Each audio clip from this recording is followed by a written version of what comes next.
Star Trek Discovery premiered last week. Discovery takes place 10 years before the original series Kirk Spock Enterprise. It's about the USS Discovery as it discovers new worlds and life forms and one Starfleet officer learning to be part of the crew. But I think the show may actually be about something else, something bigger, something tied into the Star Trek universe in more ways than they're letting us know just yet. Before we go on, you should know this video contains information about multiple Star Trek shows and Star Trek Discovery up to and including Episode 3, so spoiler warning. I received no warning, which is customary. You've been warned. My theory is that Star Trek Discovery is actually the story of Section 31. Alright, so here we go. I think that Star Trek Discovery is the story about how Michael Burnham, played by Sonequa Martin Green, unknowingly begins her career in an early and still developing Section 31. First, you need to know about Section 31. Section 31 is a secret organization that was first introduced in Star Trek Deep Space Nine. It is a legally non-existent autonomous intelligence and defense organization. It does not follow Starfleet protocols. It's basically an off-the-books Black Ops intelligence agency. The implication of their purpose ranges from sometimes unethical military operations, and sometimes they're a full Illuminati shadow government that controls everything. Our official designation is Section 31. Never heard of it. We keep a low profile. And what does Section 31 do? To give you an idea of what they're like, at their moral best, they're basically like the Kingsmen from Kingsman. And at their moral worst, they're basically like Spectre from James Bond. And at their most convoluted, they're like the Patriots from the video game Metal Gear Solid. What are you talking about? Never mind. So here's why I think Discovery is Section 31. They have a lot of similarities. First is their love of slimming black uniforms. You ever seen a black badge before? Somehow this doesn't feel very scientific. Second is how they recruit new members. Now, in its introduction on Deep Space Nine, Section 31 kidnaps under false pretenses and tests Dr. Bashir in what turns out to be a recruitment attempt. It's kind of similar in nature to how Michael ends up on the Discovery, an unauthorized and questionable prisoner transfer. I received no warning that I'd be transferred to another prison facility, which is customary. And my shuttle changed course halfway through the journey. So you beamed me out of my quarters into this holosuite when I was asleep. I believe we allowed you a full hour. And hidden in there is physical and mental testing disguised with real-life scenarios. Then they cap that off with a recruitment attempt. Pretty similar scenarios, but the big difference is that Michael accepted and Bashir did not. In Episode 3 of Discovery, Michael Burnham expresses concerns that the USS Discovery is experimenting with biological weapons that break the conventions of 2155. You're developing some kind of experimental technology. Some kind of spore-based biological weapon.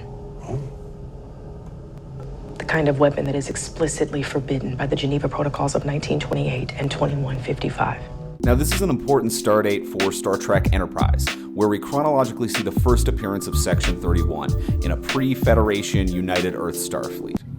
Reread the Charter, Article 14, Section 31. There are a few lines that make allowances for bending the rules during times of extraordinary threat.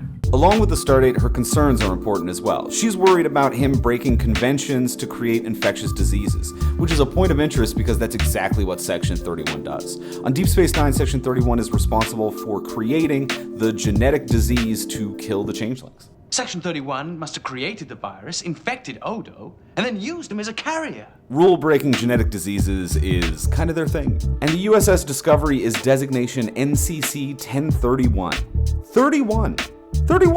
Now that might be a coincidence, and maybe it's something that the showrunners put in there just to confuse people like me and send me off on the wrong track, or maybe it's an indicator of what the show's about. Also, there's something about Jason Isaacs' performance as Captain Gabriel Lorca that reminds me of William Sadler as Section 31 Agent Sloan. Maybe this one's just me, but I find it interesting that instead of Jason Isaacs' wonderful natural speaking voice, which is this, whereas with the Trekkies, I've only just begun to meet them, he talks like this. Reread your file. Pulled up your court martial transcripts. You're something. Which makes me feel like he's the great-grandfather of this. I take it I'm supposed to feel shocked and humbled by your ingenuity. Okay, so here's where I want to give my subjective opinion. And I know this whole video has been subjective opinion, and I may very much be wrong and an idiot, but I hope I'm right. Not just because I like being right, I mean everybody likes being right, but because I think it makes Discovery a better show for so many reasons.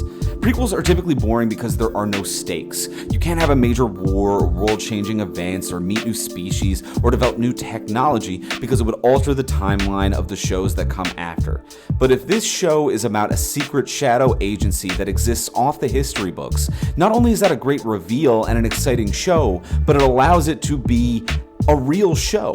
You know, one where they explore new species, new events, new technology, new world-changing moments, and not betray the chronology that exists after it. Because all of this stuff is a secret. It's happening off the books and hidden from society and history.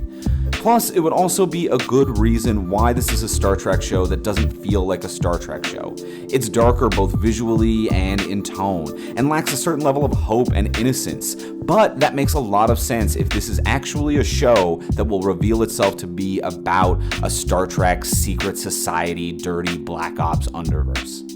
Thank you so much for watching. If you haven't already, hit subscribe. Hit that notification bell as well if you want to be notified when we have new videos going up. And if you agree, disagree, or have your own fan theories, leave a comment below. Plus, check us out on Patreon for cool exclusive bonuses.